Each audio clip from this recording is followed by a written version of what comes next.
Tambay muna dito sa SHS bago natin puntahan ang ating third, kung hindi ako nagkakamali, third episode na ng ating bagong series ngayong Nobyembre na syempre akda pa rin po ni G.Y. Jones at ito nga po yung Ang Dalawang Anino ni Satanas. Tama po, ito po yung book 2 ng JHS. Ito po yung sequel ng Ang Batang Ipinanganak sa Haunted House. Just in case medyo nagtatanong ka, bakit ganon, bakit ganyan? At dapat sabi ko nga sa inyo, napakinggan nyo na rin yung full episode ng Ang Batang Ipinanganak sa Haunted House, ganun din yung Ang Bayang Naglaho para malaman mo yung koneksyon ng dalawang ito. But anyway, ang ating SHS ngayon, alam nyo na, ay syempre hatid sa atin ng kape ni Lola Trinidad. Hindi lamang po mga regular pack o kaya yung drip and steep coffee na meron tayo ngayon, yung ating mga best sellers na hazelnut and butterscotch. Well, in fact, meron na tayo mga, speaking pala, thank you din sa mga nag-purchase kamakailan sa Eastern Visayas, meron din sa Leyte, sa Palo, kung hindi ako nagkakamali, Laguna at dito lamang sa may Tondo. Thank you syempre for patronizing ito pong sariling atin,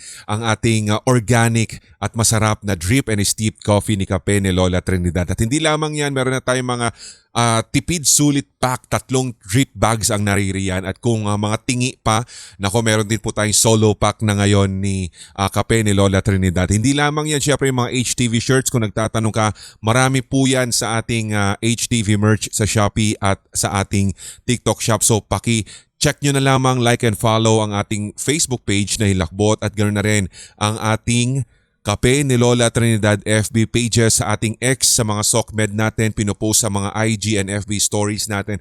Pinopost natin yung link o yung mga links ng ating online shop para nang sa ganun makapag-order ka na bago mo-order ng iba. Channel members, ready na ba? Salamat sa inyong suporta mga regular at ganun na rin sa mga silencers natin. 3 kwento na naman mula sa sindakstories2008@gmail.com ang ating pagkukwentuhan.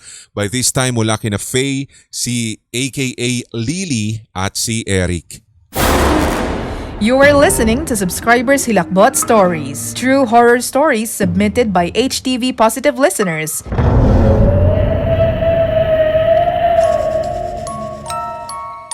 Hello po sa inyo, Kuya Red. Tawagin niyo na lamang po akong Faye, short for Fairy. May masabi lang. Okay, so recently lamang po ako nag-start na makapakinig sa inyo. Pero sobrang nag-e-enjoy talaga ako, lalo na sa mga compilation. So ito pong story kong ito ay nangyari nung ako ay high school. Nagsimula po akong makadevelop ng insomnia. Nalaman ko po since ako po ay na-diagnose nito. So nag-start po itong insomnia kong ito dahil sa takot na akong matulog sapagkat palagi po akong binabangungot.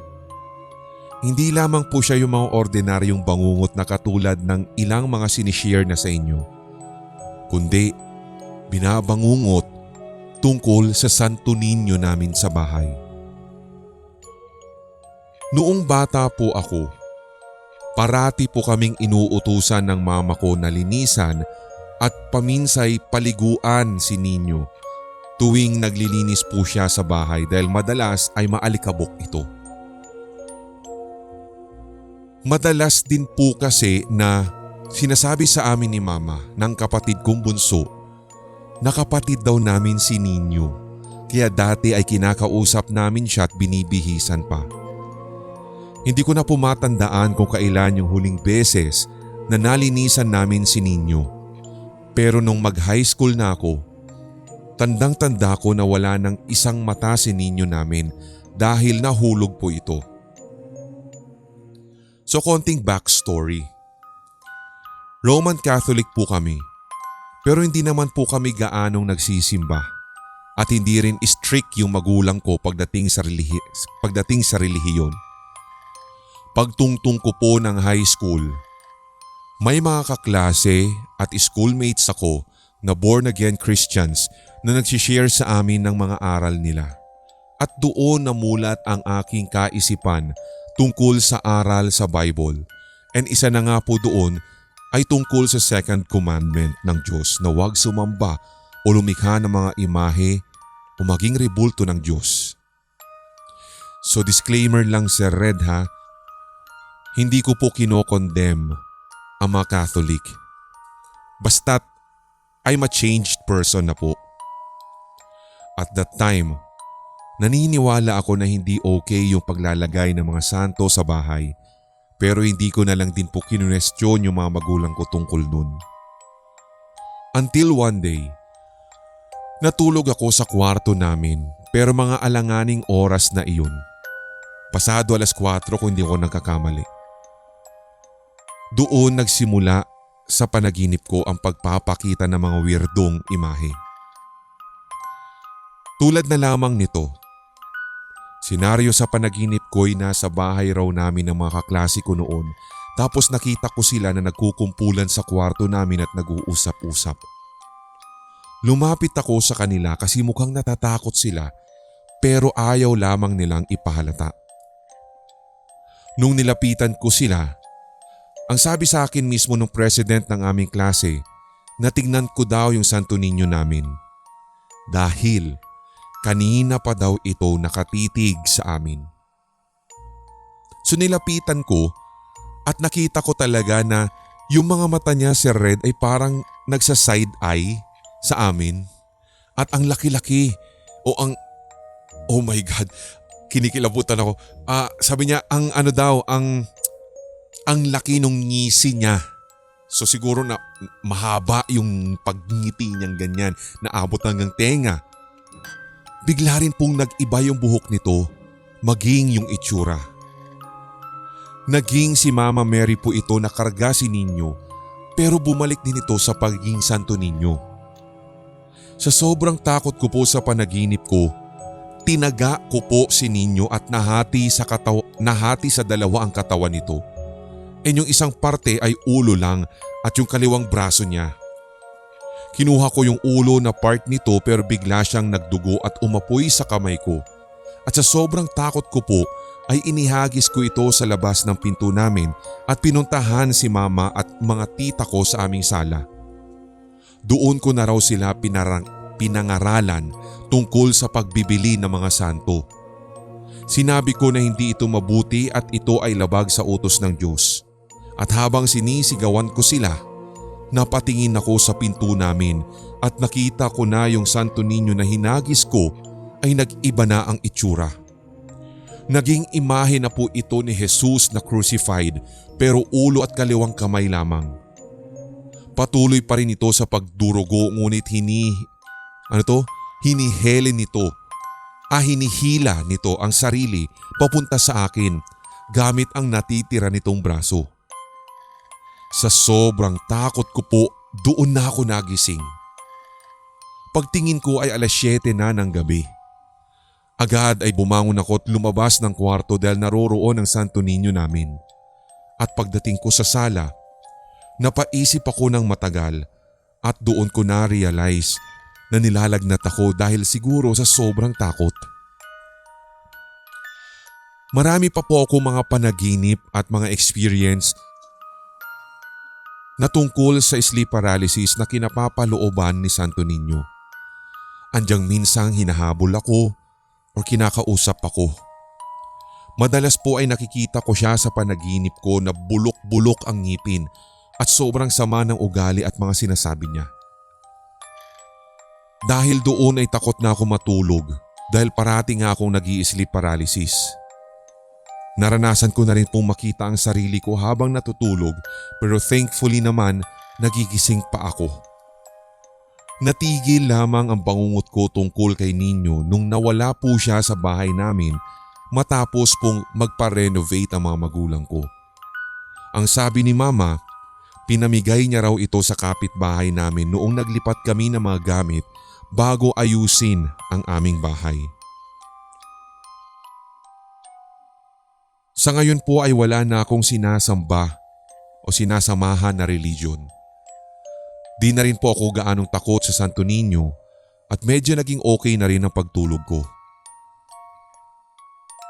Marami pa po akong gustong ikwento sa inyo, Sir Red, at sa susunod na lamang po kapag hindi na masyadong busy sa aking trabaho.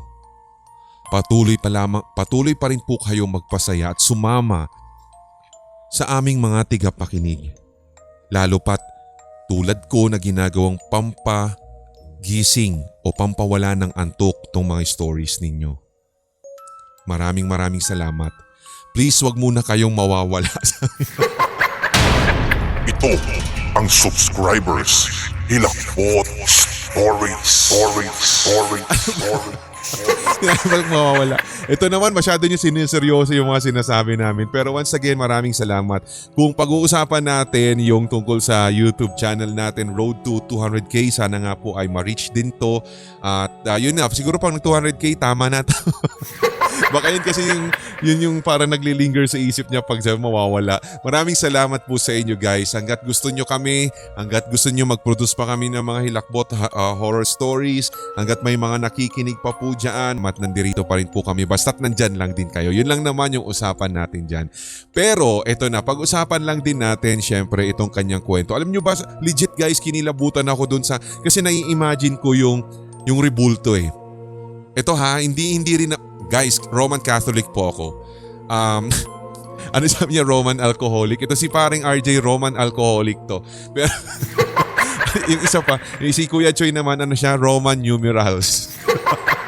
And then, sa amin guys, ako Roman Catholic naman talaga ako.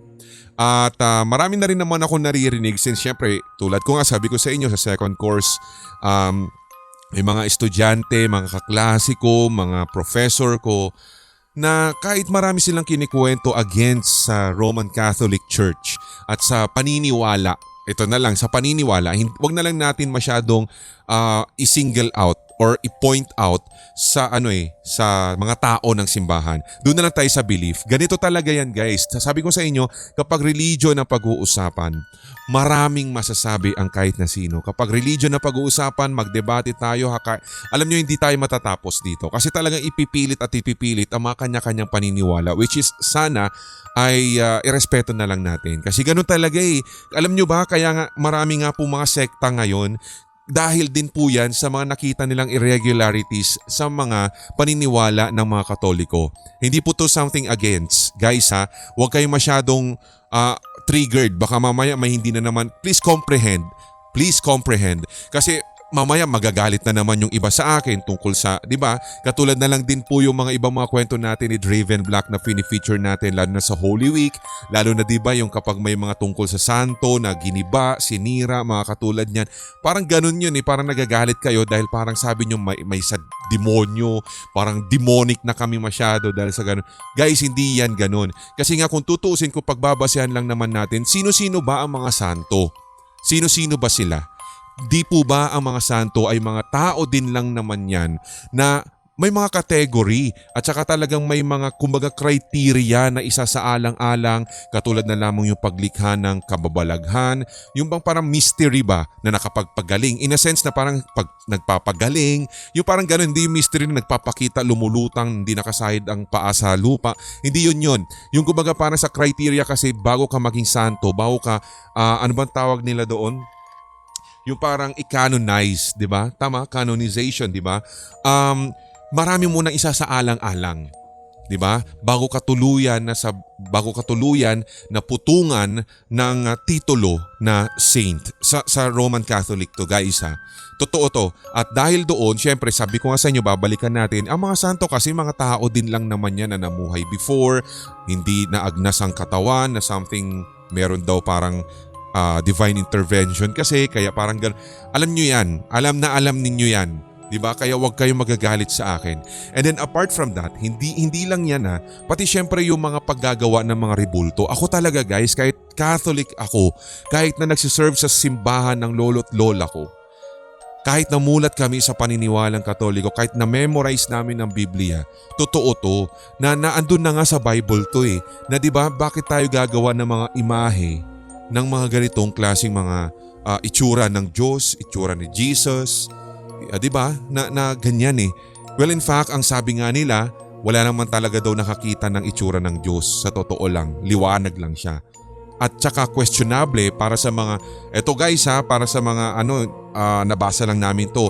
Nabasa ko nito sa script ng isang episode natin sa Haunted History na kung saan kini-question ngayon ng mga biblical scholars at saka yung mga researchers pagdating dito sa mga ganito. Yung bang ganito ba talaga yung mukha talaga ni Jesus Christ? Diba? Kasi alam naman natin na ito po ay impluensya ng mga Kastila.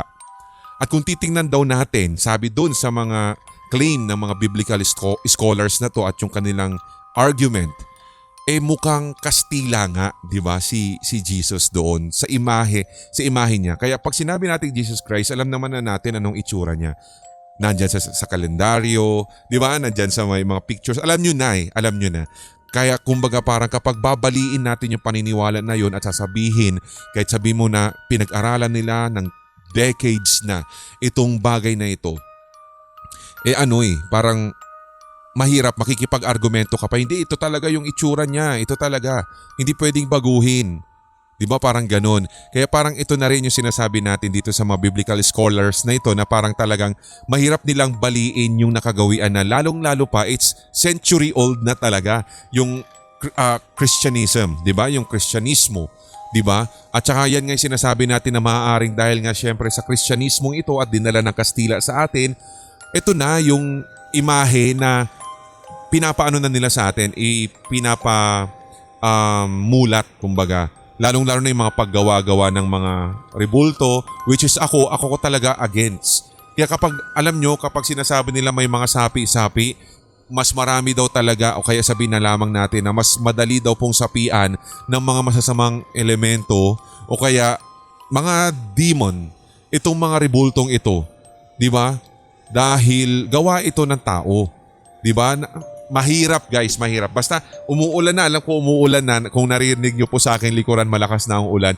Maraming salamat dito sa ating bahala ka dito Faye ipagtanggol mo kami. Hindi, pero ako guys, I will stand with the belief. Even though Roman Catholic po ako, pero yung mga ribo-ribulto talaga hindi.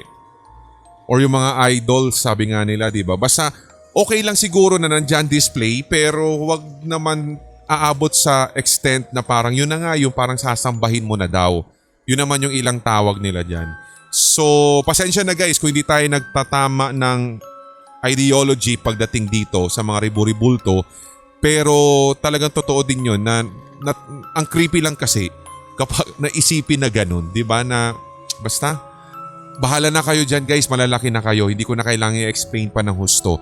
Basta kung hindi kayo nag-a-agree sa akin, i-comment nyo na lang dyan sa comment section para healthy naman, marinig naman natin yung panig ninyo bilang pangontra na lang sa sasabihin o sa sinabi kong ito. Di ba? Para hindi lang yung side of the story ko lang yung nalalaman o yung nababasa natin dyan. Pero at least, di ba, na-air natin yung kumbaga parang katulad din ni Faye, sabi niya dito, na ganyan. Oh, di ba? Second story na nga lang tayo. Nai-imagine ko na naman yung ninyo. Oo, di ba? Kaya yan. Anyway, second story coming from sino to? Si Lily. Tawagin na lang daw natin siya sa pangalang Lily at isi-share niya ang kanyang karanasan sa isang eskwelahan sa isang city sa Mindanao na minsan na rin daw pong na-feature sa KMJS. Oh, really? So ito na. Ito ang subscribers Hilakbot Stories. Taong 2022 at grade 10 po ako nang mangyari ito. Afternoon shift po ang schedule ng mga grade 10 kung kaya't alas 12:30 nang marating ko ang school. Nahahati po sa dalawa yung school namin. May tinatawag na Campus A and Campus B. Marami pang tao sa Campus A dahil uuwi pa lamang ang mga grade 11 student. So medyo tahimik na po that time sa kalagitnaan ng Campus A na patungo na sa Campus B. So dahil nagsimula na rin ang klase. Late na po ako ng mga oras na iyon at saktong nakita ko ang kaklase ko na siya namang president namin. Nagmamadali rin po siya katulad ko kaya ako rin ay dali-dali na rin pong tumakbo patungo sa kanya. Nagulat po siya nang makita ako. Malapit na po kami sa gate ng Campus B nang mapagdesisyonan namin na mag-CR muna sa katabilang na gate ng Campus B. Pumayag na rin po ako dahil gusto ko ring ayusin that time yung sarili ko at wala na rin po akong pake kahit na malate po ako kasi kasama ko naman si President. So i-describe ko lang po itong CR. Malaki po yung pinto at kapag papasok ka sa loob, yung salamin at saka yung 3 sink ang sasalubong sa iyo. Pagkaliko mo po sa left side, makikita mo naman yung mga cubicle at kung hindi po ako nagkakamali, nasa 5 or 6 po yung cubicle sa right and left side. Yung pinakagitna po sa pagitan at sa dulong iyon ay may nakalagay na timba na yung malaki po na kulay blue. So hindi siya timba, baka drum siguro, no? So medyo madilim po sa loob kasi isang ilaw lang ang gumagana. Yung door po ay hindi po niya sakop yung tiles, kaya kung sisilip ka sa baba, makikita mo yung loob ng CR. Pagkapasok pa lang po namin, sinalubong na po kami ng malakas na iyak. Legit talaga si Red. Iyak siya. Kakaiba yung ambience ng loob ng CR nung time na iyon. Sa sobrang tahimik, iyak lamang ang maririnig mo. Nag-e-echo sa loob ng CR at kasabay noon ay mararamdaman mo talaga ang pagbibigat ng iyong kalooban. Hindi ko rin po talaga ma-explain, Sir Red, na kung bakit nung time na iyon, as in, walang ibang estudyante kaming nakasabayan. Sa isipin na kami lamang at naririnig namin yung iyak, kinilabutan po yung kasama ko. Ako pinipigilan ko talaga na hindi matakot kasi sa isip ko noon, Sir Red, ay baka pinagtitripan lang naman kami ng ibang estudyante. Kaya ang sabi ko sa kasama ko, umihi ka na, dito lang ako, babantayan kita. Sa first cubicle po niya naisipang jumingel sa bandang right dahil iyon po yung malapit sa exit. Patuloy pa rin yung pag-iiyak. Sa hindi malamang dahilan, bigla na lang siyang tumigil. Nawala po bigla yung iyak at yung pag-e-echo. Ewan pero dito na po ako sa puntong ito kinabahan. Nakabibingi yung katahimikan. Nagrereklamo na po sa takot yung kasama ko na jumijingle kaya napagdesisyonan ko po na i-check yung bawat cubicle sa bandang left kasi doon ko talaga naririnig na nanggagaling yung iyak.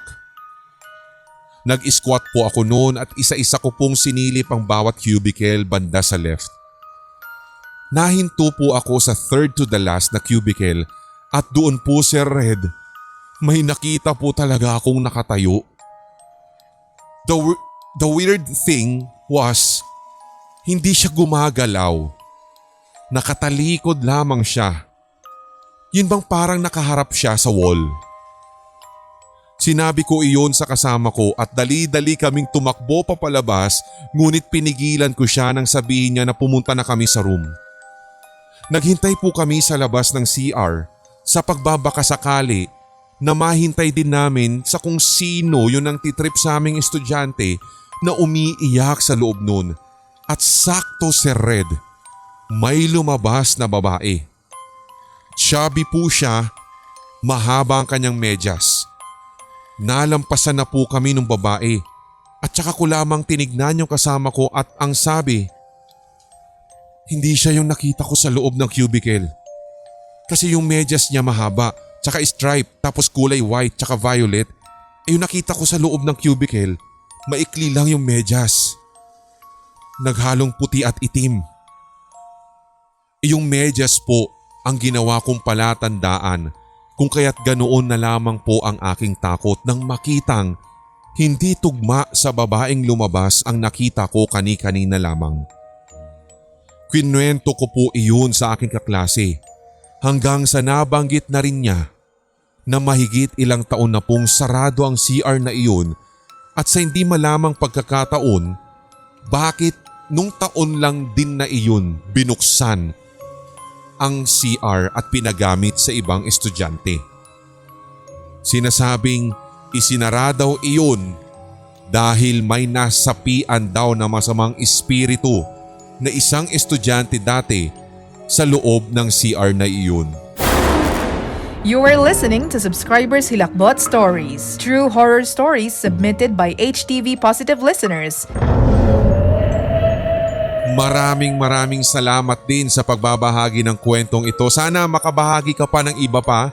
Ito po si Lily, sabi niya dito. So kung kayo guys, marunong kayong, alam niyo yung talagang kung research kayo dahil na-trigger kayo dun sa sinabi niya na talagang alam niyo yun na feature na daw sa KMJS ito before, sa creepy story nila. So kayo na bahalang humanap kung saan. Although may idea na ako pero wag na lang natin masyadong pag-usapan, okay? So katulad din po niyan, kami po ay nagpapasalamat syempre sa mga katulad ng ating mga senders for tonight at talagang legit na kinikilabutan din ako dito lalong-lalo pa syempre. Lagi-lagi naman na diba sa mga kwentuhang pampaaralan, mga kwentong katatakutan sa paaralan. It's always been the CR ang pinagmumulan ng mga multo-multo, kung hindi man computer lab, library, di ba? Kung saan yung tahimik at medyo parang kulob yung space. Or kaya sabihin na lamang natin yung bang parang hindi masyadong tinatao. Di ba? Believe me or not, talagang kahit po sa NU, kahit gaano sa school po namin sa Fairview, kahit gaano po siya kabago, talagang hindi makakaligtas sa mga kwentong katatakutan na hindi mo nga alam kung talagang totoo bang nangyari or made up na lang ito ng mga nagtatakotang mga estudyante tapos nagpasalin-salin. Lagi namang ganun, di ba? Kung halimbawa meron din kayong kwento na tungkol sa mga kababalaghan sa inyong eskwelahan, just email. I-compose nyo na inyong mga kwento or better yet, pwede na naman pong i-VM. Just pick up your phone, meron kayong audio recorder dyan, go na, i-VM nyo na kami at ikwento nyo na ito at same lang yung email na padadalhan, sindakstories2008@gmail.com. We are down to our last story ngayong gabing ito. Once again, abangan nyo po ang ating third episode na ng ang dalawang anino ni Satanas. So sana'y sinusubaybayan nyo po at sana nga dumami pa yung mga makapakinig nito at matuklasan ninyo ang galing ng ating episode, ng ating series writer na walang iba kundi si G.Y. Jones.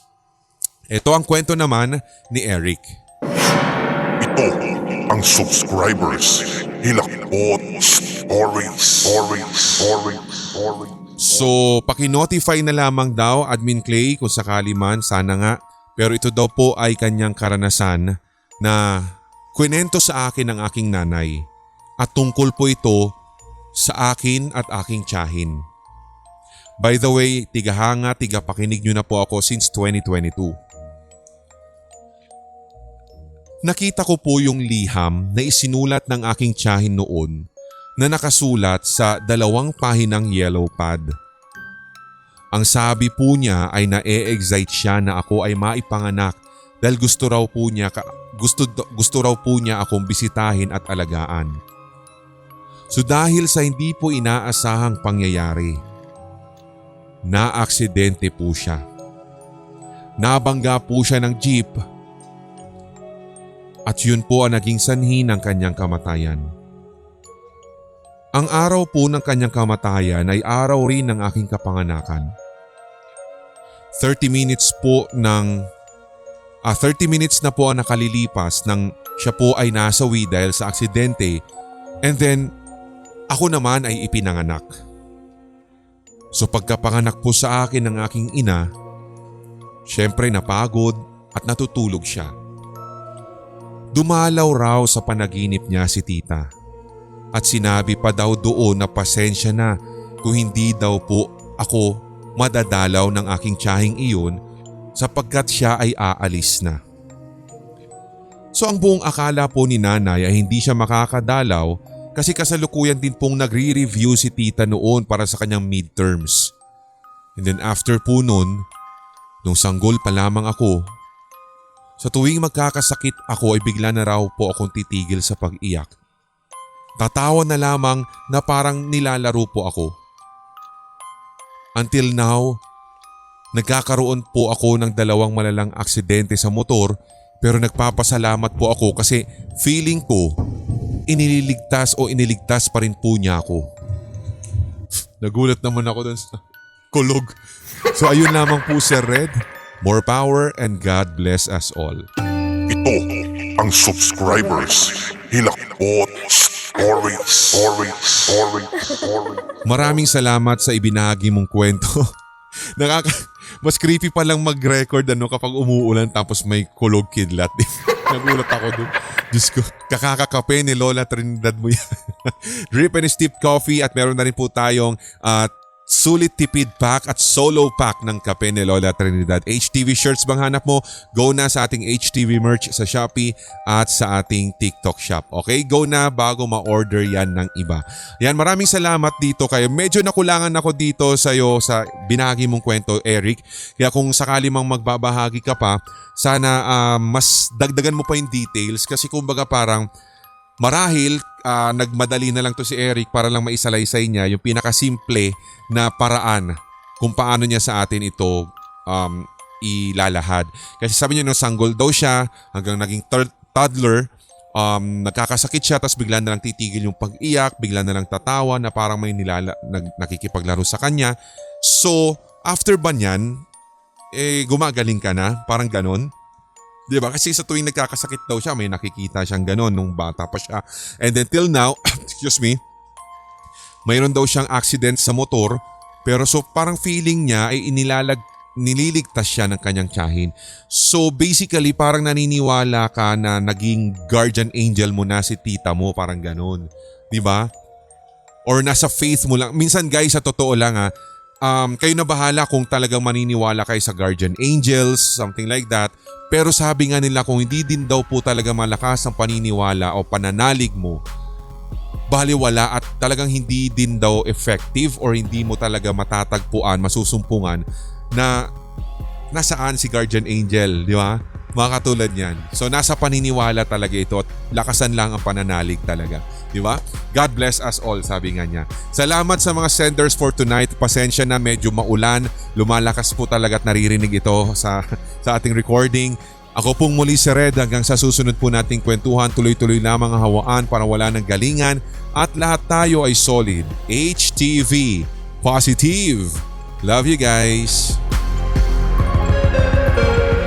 May mga kwentong kababalaghan o mga karanasan kang kahilahilakbot na nagmumulto sa iyong memorya? Ibahagi na yan sa pamamagitan ng voice message o kaya i-type at i-send sa sindakstories2008@gmail.com.